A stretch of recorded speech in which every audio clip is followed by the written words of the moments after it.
Welcome to another episode of Hard Factor, presented by the Barstool News Network. It is Tuesday, May 26th, 2020, and today is the first day that Hard Factor will be on Barstool XM Radio, Sirius Power 85. So that's going to be amazing. We're in the 11 a.m. to noon Eastern. Coveted. Very coveted. Monday, Tuesday, and Thursday. So now. So what does that mean? What does that mean, Will? It's huge. It means that you can now listen to Hard Factor on your podcast app. You can also go to SiriusXM and listen to Hard Factor. Hard Factor is all over the globe. I think we're on Roku now too. Yeah, you guys definitely stop what you're doing and get a Sirius subscription if you don't already have one. But that was a great point, Mark. Starting today, this podcast today, you can watch it on the Barstool Roku app or the Barstool Amazon or the Barstool Apple TV app. Hard Factor, starting today, we're on all that and the new radio show. So pretty good. That's too much of me. Yeah. Yeah, I'm a little concerned too, Wes. I'm a little concerned myself. I think I can never get enough of you, Wes. Yeah, thank you. Yeah, me too. of Wes. Oh, that's what I'm saying. That's why I'm concerned. So, yeah, right. So, like Mark said, go sign up for it now. It is free through the end of May. So go to SiriusXM.com, and again, we're Barstool Radio Power 85. That's the channel that we're going to be on 11 a.m. to noon Eastern, Monday, Tuesday, and Thursday. Let me puff it up even more.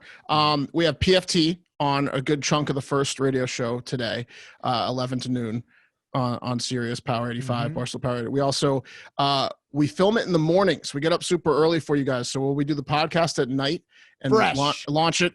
The radio show is going to be the news updated from the morning. So we'll have a little bit of updates. We'll do newer stories. And also we have an extra section at the end where we're going to do different things each day. Today, we're starting our first ever Hard Factor debate. It's Wes versus Will. I'm sorry, it's Pat. It's Pat versus Will. It's by popular demand, it's Pat versus Will. It was from a 5-star review, I think, or a voicemail. It was brilliantly conceived by a listener. We're going to have that on today's, and then every Tuesday from here on out on the radio, it's going to be listener debates. Right. So every Tuesday is Debate Tuesday. All fresh content. It's all going to be fresh content on top of the podcast. So no harm in listening to us here, then going over to Sirius and listening to us there. The videos, that will be recaps. But if you want to see our ugly mugs doing all the talking, that's where you should watch us on video. So now that means that this podcast that you're listening to is going to be back under 40 minutes all the time. Let's get going. Ooh, geez. Like we started, right? Exactly. Because according to our president of Barstool, El Prez, people need to get back to work. So that's what we're going to do. Bring this back down to commuter length. We're going to be on SiriusXM. Go sign up for the account. Okay, we've got Biden, Trump, Hong Kong, Kentucky, and Hitler somehow. Pat, get us going. Let's talk about the Democratic presidential candidate, Uncle Joe Biden, and his bizarre-ass appearance on the nationally syndicated radio show, The Breakfast Club. It was going to be a banner. He didn't do that bad. Yeah, no, totally. It was going to be a banner year at the Biden household when it comes to his relationship with black voters, and Joe was ready to tell Charlemagne the God all about it on Friday morning. That was a Breakfast Club reference for those of you who were born in the 90s and 2000s. Great movie. You should check it out. John Hughes. This was the interview, guys, where Biden said, quote, "If you have a problem figuring out whether you are for me or Trump, then you ain't black." Shocked the internet over the weekend. I feel like everyone that works on his campaign just has their bags packed like right before he goes into one of these appearances, just in case. Like, like an elimination round of like the Bachelorette or some bullshit. Yeah, like, they got their bags packed. Yeah, for sure. Not a lot of job security. Yeah, I mean, we'll get into it, but like, what's the point of the campaign at this point? If he's just going to go out there and say shit like this all the time.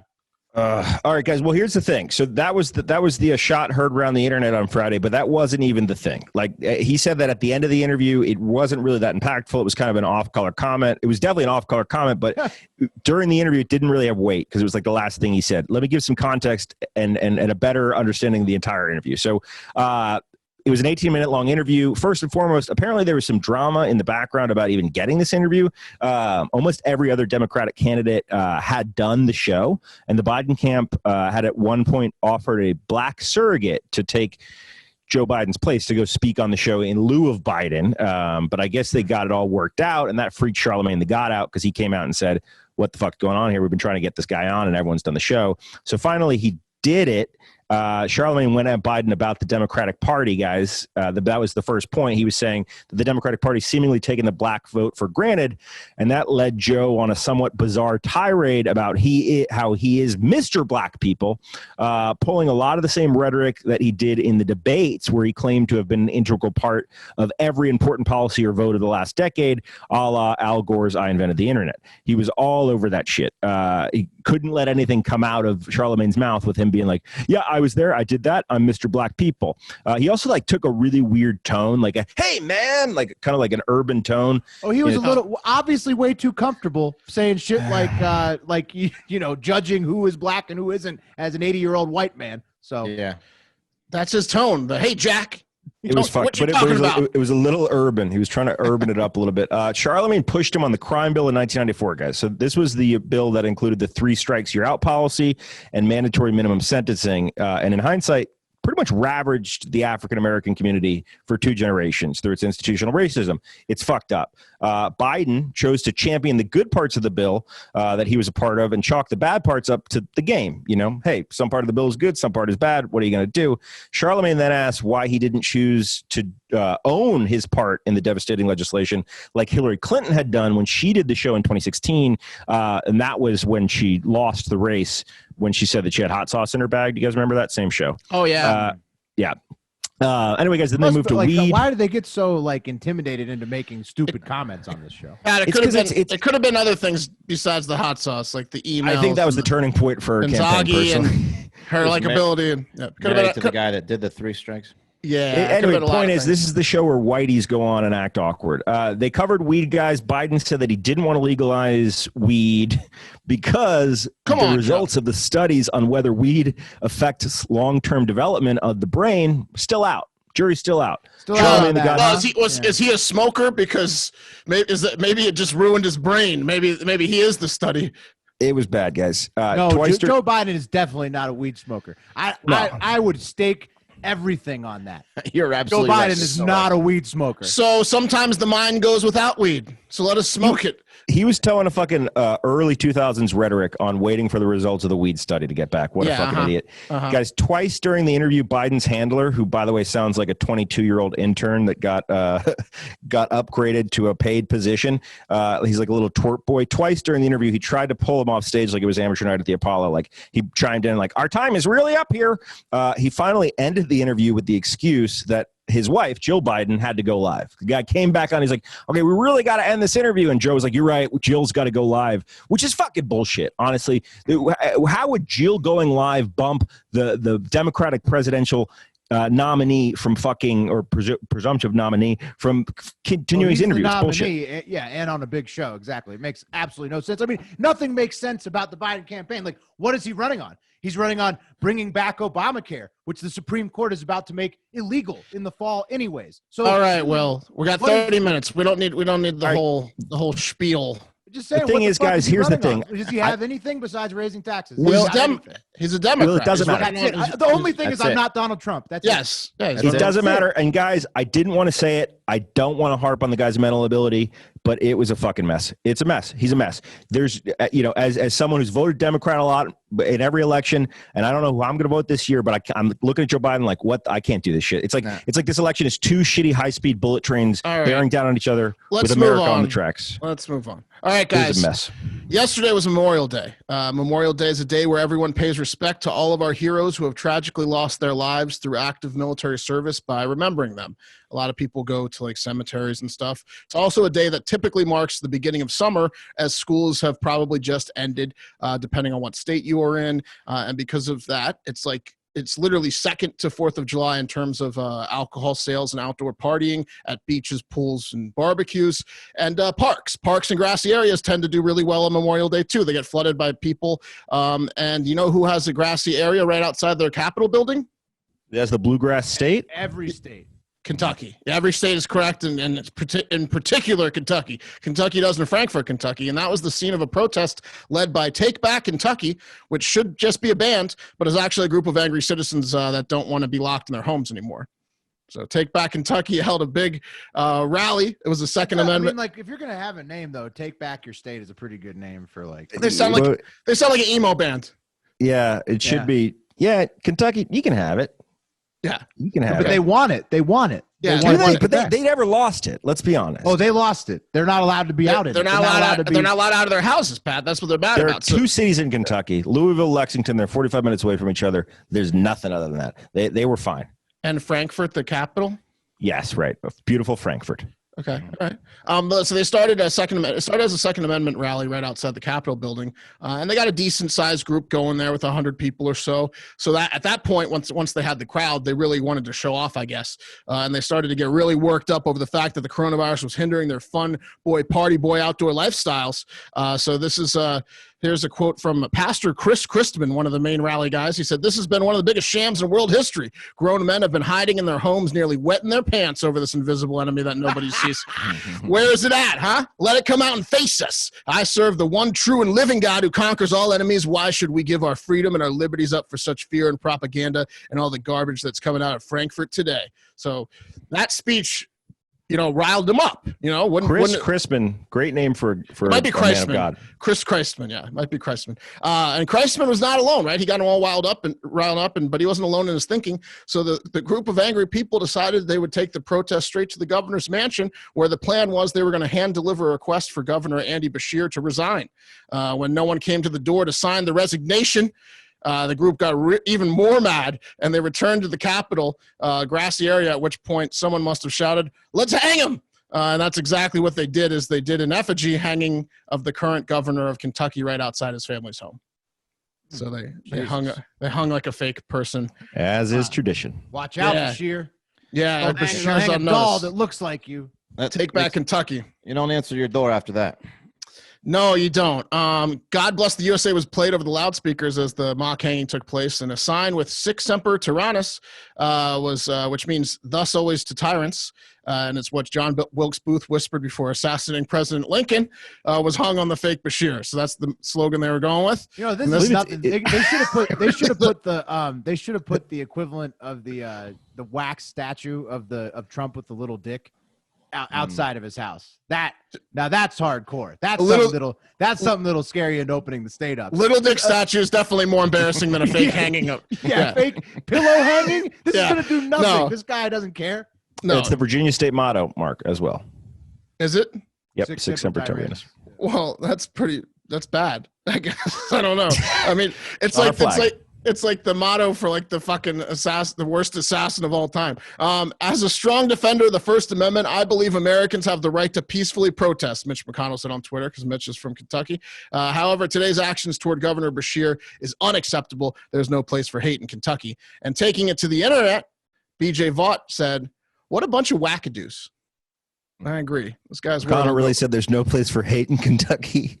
Yeah, that's what he said. That's awesome. You can go to Take Back Kentucky's Facebook page too if you're really into them. Take it back. Yeah. Get your Kentucky back. Yep.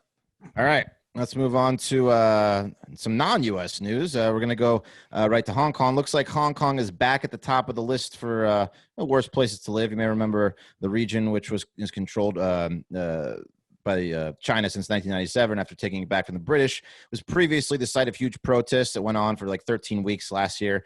We conversed about them extensively on the show, based around basically China wanting to make Hong Kong, just like the rest of China, suppressed.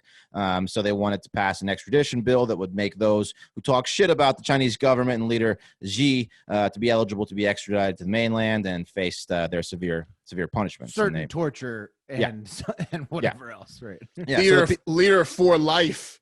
Oh, yeah. Yeah, Xi. president for life.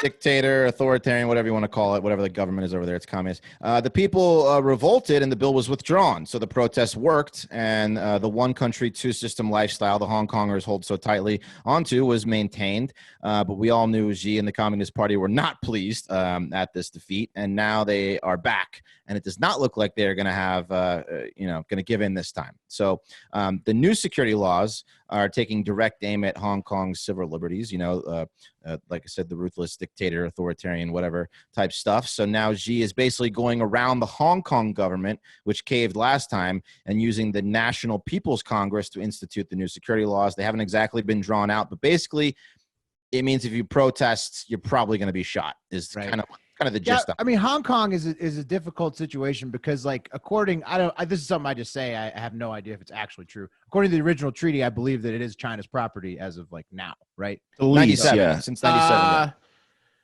No, Since right? 97. But like mostly, right? Like it's going back to ownership of China.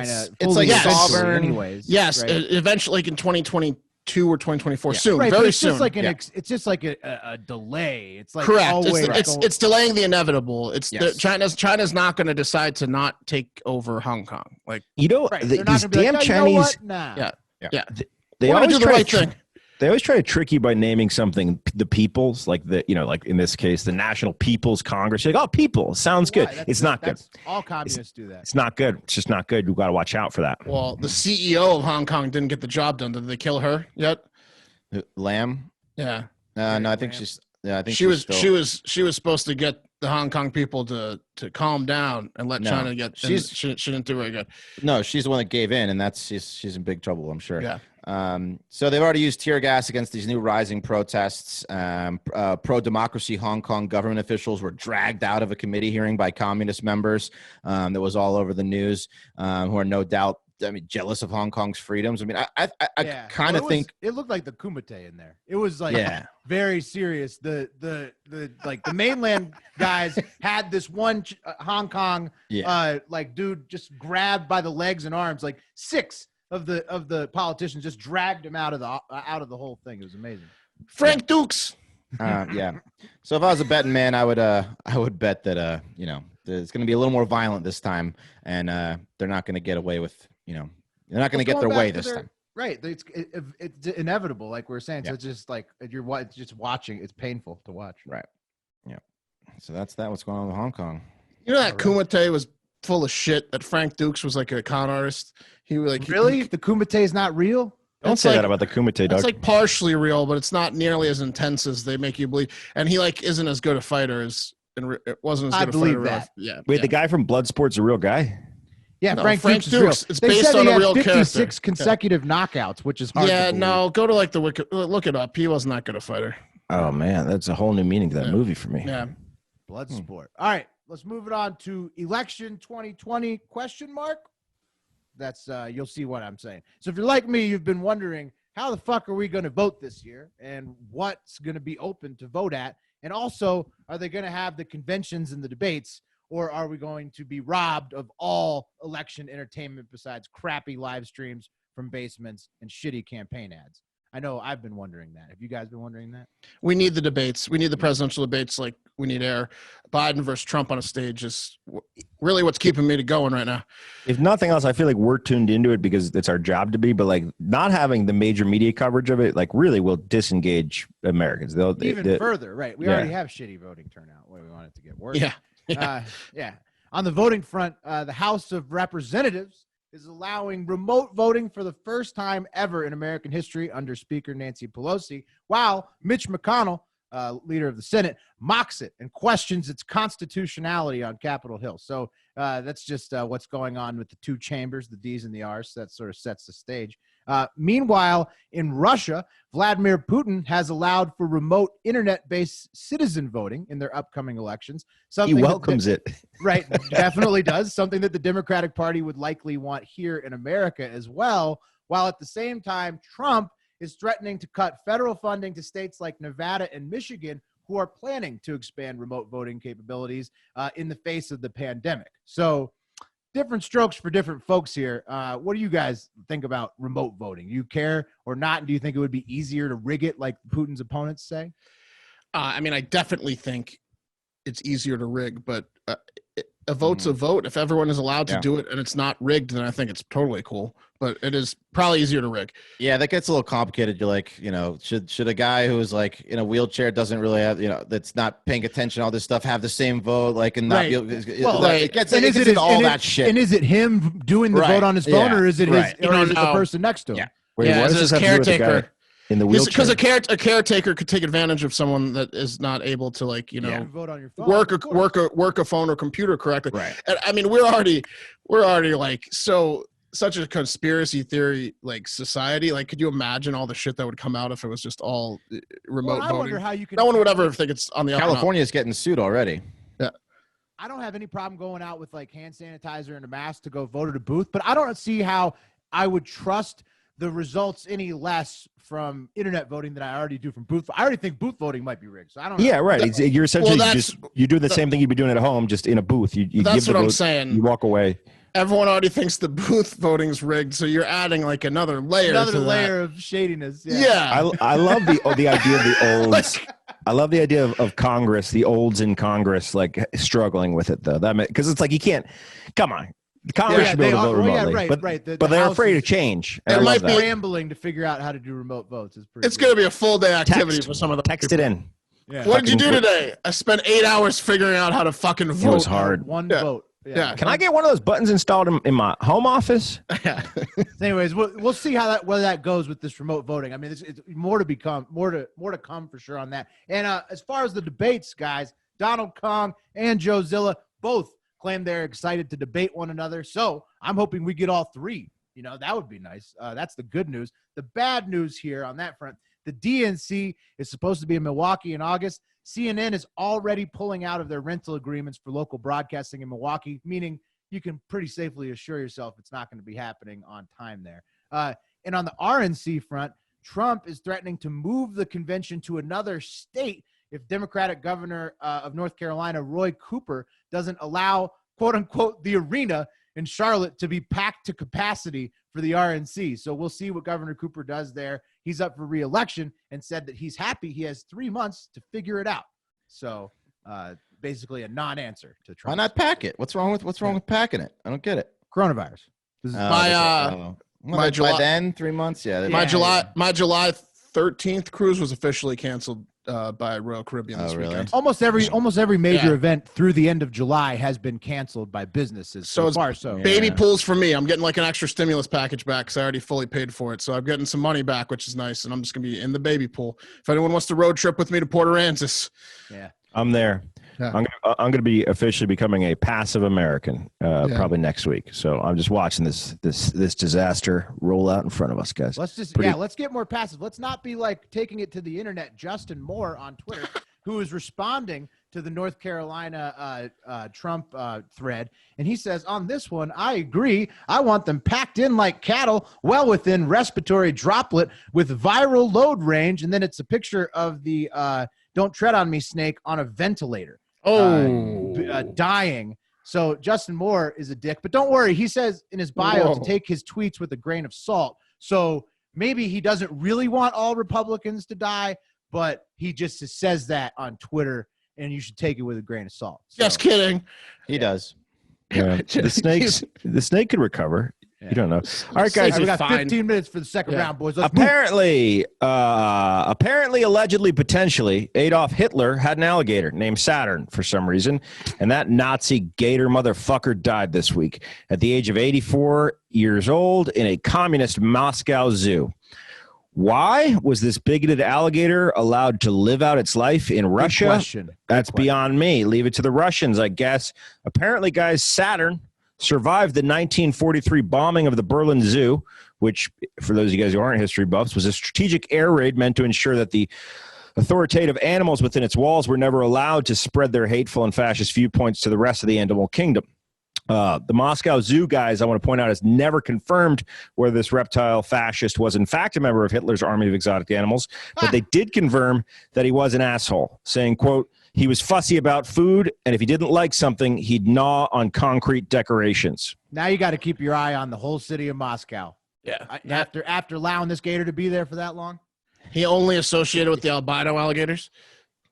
Yeah, he was a bigot, no doubt about it. Guys, I hope they turn this motherfucker into boots and then give them to a septic tank repairman of Jewish descent.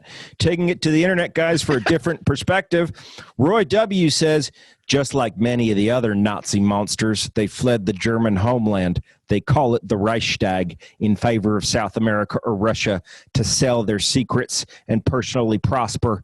Good riddance. And to that, Ash Raymond says, it's just an alligator, Roy. Yeah, it's just an alligator. That's kind of how I feel. Wow, Roy. Alligator. No, I'm with Roy on this. Look, this is like that's like the end of a bad horror movie. You let Hitler's alligator live. And then you don't do anything about it. That's bullshit, Give man. me a break. You got to kill the alligator immediately. Hitler was so hateful. Yeah. Hitler was so hateful that he trained his alligators to be hateful or transferred to his alligators. Yeah. I wonder if Peter would Hitler's want that alligator killed. You better believe that alligator was sitting there trying to evolve hard the whole time so he could fucking carry on Hitler's will. I'm glad that fucker's dead. Yeah, fuck that alligator. All right, guys. Good news for beard owners. There's a new study that says beards are good, and I'm not talking about the study conducted in Queensland by Tessa R. Clarkson with over 900 American women who overwhelmingly found men with beards to be more attractive and dominant physically and socially. I'm not here to dwell on the past, guys, of all the way back in January 2020 when that study came out where women wanted to be with men with beards for long-term relationships because they're so damn handsome. We were riding high back then, right? We don't dwell on the past here. We got to move forward. To Look, the new, I new moved study. forward to the mustache from the beard, and I got to tell you, personally, feel like it's an upgrade. Okay, Does the neighborhood feel that way? 919 American women would disagree, but this story is about a new study that shows that having a beard is like wearing a permanent helmet for the jaw, and that beard owners can absorb more blows to the head because the beard may have evolved to do that, to serve as protection. So the study was published in the recent edition of the journal Integrative Organismal Biology, a real fun public organismal biology. They have that at my doctor's office. Yeah, a real fun publication for those who aren't familiar. It's basically Mad Magazine. So yeah, what a hoot. The scientists found that peak force of a blow to the jaw was 16% greater and total energy absorbed was 37% greater in full beards compared to not full beards. They said the tufts of hair acted as shock absorbers that dispersed the energy generated by a punch just enough to prevent jaws from fracturing, where people without beards would get fractured jaws. So it basically, beard's like a cup for the jaw. It spreads the pain around instead of absorbing it straight in the testicles. Yeah, no, it's good. Yeah, you know what else? Hockey players wear beards. 100%, because those guys are the toughest motherfuckers on the planet. So you know how like people that wear sunscreen, like you're supposed to wear sunscreen when you walk out the house every day, but none of us fucking do, because one of the signs of aging is if you get too much sun on your face. You're rocking a beard, dude. You're essentially just wearing a protective covering that's preventing your face from getting burned, like your whole life. So like at 50, you shave, you're looking like you're 45. Great point. A lot of time with Ray Baker these days, and I am applying the SPF 20. It also takes pounds off. I don't Covers the double chin. I don't put on sunscreen. I'll put it that way. And they also, researchers even concluded that the beard kind of functions similarly to the mane of a lion. So basically it's just really peacocking with the lion mane. It lets your lady know that she's got to go get food for you. Yeah, just protects you from dying, essentially, from lethal attacks. That would be amazing if it worked like that. Oh, right? Man. I lay on my bed like a lion all the time, just like you chilling. Go hunt. Yeah, you go hunt. It's almost perfect for beard owners. There is some bad news. Close to 40% of beards hold disgusting bacteria and harmful pathogens, so not great there. Wash your beards, everybody, right? You know what they say, wash your beards. Well, if you have facial hair and you're not washing it, you're living in like 1600. You got to be washing your facial hair regularly. Like actively washing it? Actively, every day. But getting in the shower, that takes care of it. As soon as this show's over, I'm going to go wash my beard. Rinse your hair and your mustache. Yeah. Once a week, Pat. That's what I do. Thanks, Wes. You don't necessarily have to do it every day. No. All right, guys. Pixar is making some different news. The studio that is famous for such classics as Toy Story, Finding Nemo, Cars, and many others is releasing a short that is getting the attention of no doubt Mike Pence and other possibly closeted evangelical homophobes. The title of the new short is Out and is Pixar's first film featuring a gay lead character by the name of Greg. So now I watched the short preview on. It's called Out. Wait. So it's about being gay. This is bad for Greg's in the South. Yeah. I can already see Mike Pence's reviews. I wish it was in. Yeah. I wish it was in. His review couldn't get through it. So, man. Yeah. So I watched the short preview on the film, and it looks like, and I guess it is, just a film about a man, Greg, who appears to be very masculine looking, an outdoorsy type. He's got a red beard, one of those ice fishing hats on, who is going to come out to his parents about his relationship with Manuel. And when they come to visit. So this guy's dad looks like Paul Bunyan and stereotypically like the last person you want to come out to. So he hides. I figured that was the premise. Yeah. The dad's upset. The dad's enormous. Yeah. And and like just Who's the I'm a bottom little and who's the upset. top, Manuel or Greg? What's that?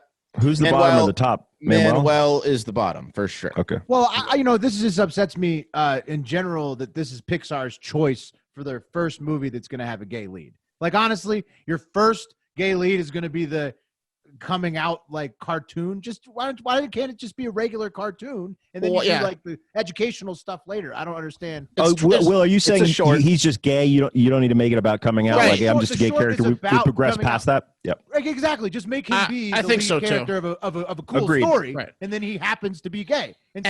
Furthermore, why is this the first gay animated character? It's 2020. No, it's well, not. there's been a lot of gay. Mr. Garrison was on South Park for Disney. It is, and also, did you see Goof Troop? Did you see Goof Troop? Like half that movie was gay. They just didn't talk about it. Okay. Well, that's what I'm saying. But to me, this is a regressive choice by Pixar. I don't see. I agree. The conflict with telling the dad, who at the end is going to obviously love him for who he is a little bit ridiculous. No, I think he's going to shun him and kick him out of the family on a Pixar movie. Ursula from Little Mermaid was gay. No. Ursula? You think Ursula? Yeah, she drives a Subaru.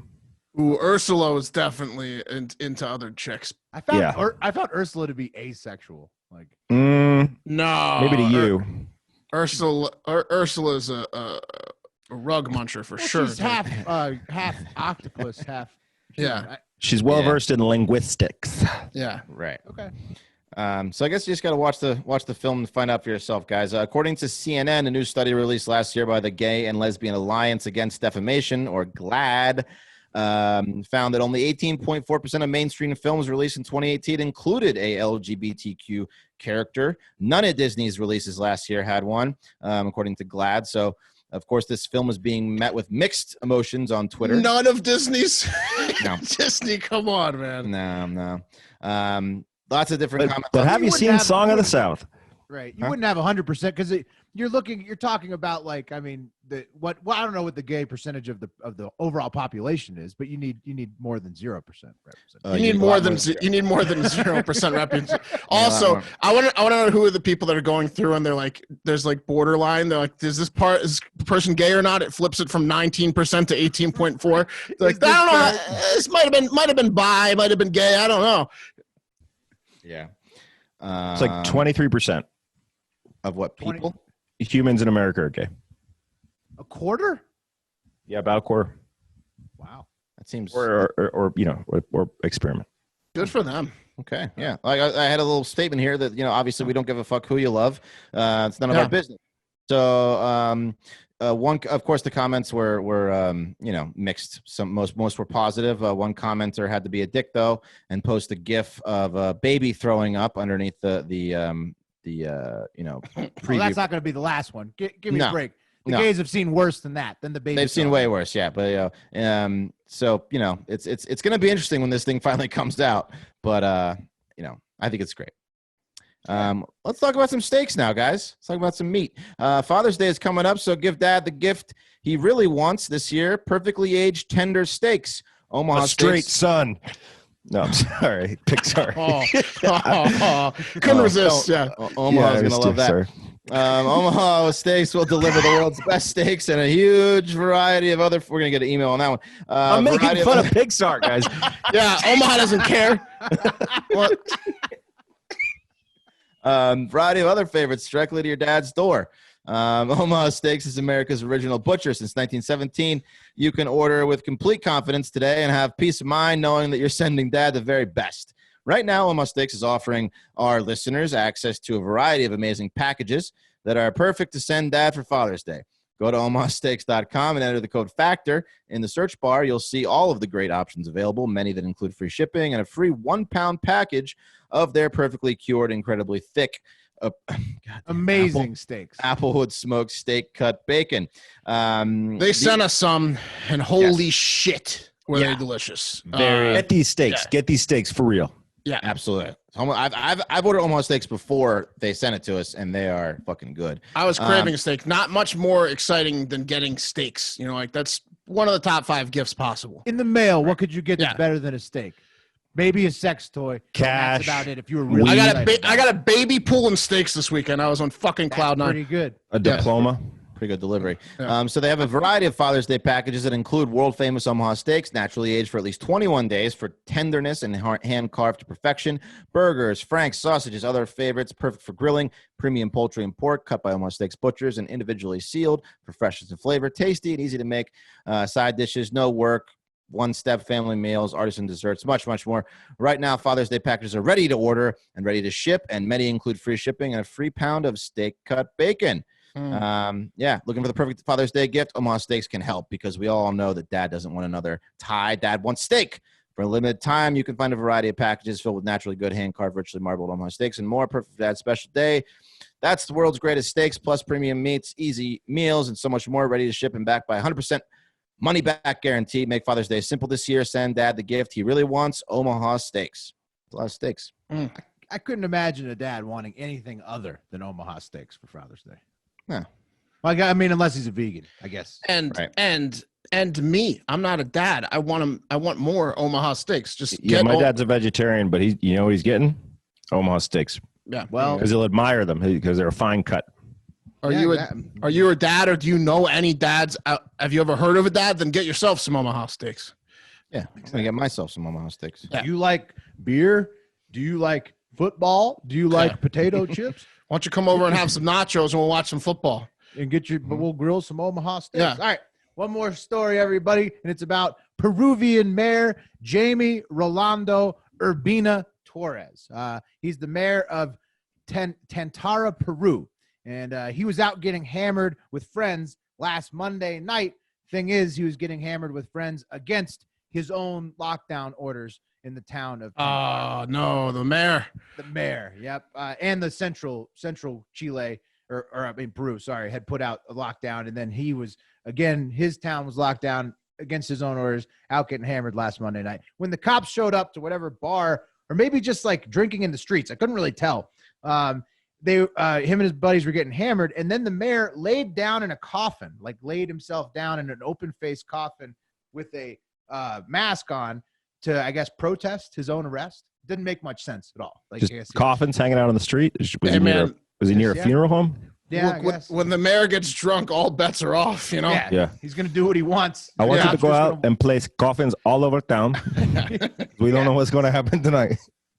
I mean, Mayor Torres is a wild card. He's also come under fire by the city in recent weeks for failing to open emergency quarantine shelters. Guess that's not important. He had other things to do, and failing to implement safety checks at places that are open, according to the local media, which, I mean, obviously this mayor has lost it. Like, if there's one thing we've learned from the Corona lockdown, it's that some people just fucking lose it. Yeah. During Corona lockdown. I mean, there's people trying to pet alligators on their first walks out. This mayor's just getting blind drunk against his own fucking orders. Like, Corona lockdown will break people, and including this mayor. Pat's flying to New York and getting coronavirus tests. Some people. I got negative COVIDs, baby. Yeah, Negative thank God. COVIDs. That's right. Negative COVIDs. Tune into radio to hear more about that. I think we'll probably have a little discussion. And that's going to do it for Hard Factor. Don't forget, go to SiriusXM.com to sign up to listen to Barstool Radio on Power 85 SiriusXM, where you can catch us for free at least through the end of May, 11 a.m. to noon Eastern, Monday, Tuesday, and Thursday. Hopefully, Sirius remains free for longer than the end of May, and hopefully we last on Barstool Radio for more than a week. We'll see, but none of that happens unless we all, have fun on the podcast and the radio this week. As always, thank you for listening. If you want more Hard Factor than Sirius and the podcast, subscribe to youtube.com/Hard Factor News. Follow Hard Factor News, Barstool Newsnet, Hard Factor Mark, Hard Factor Pat, Hard Factor Wes, and Hard Factor Will on all social media outlets. And most importantly, go have a great fucking day. Oh, yeah!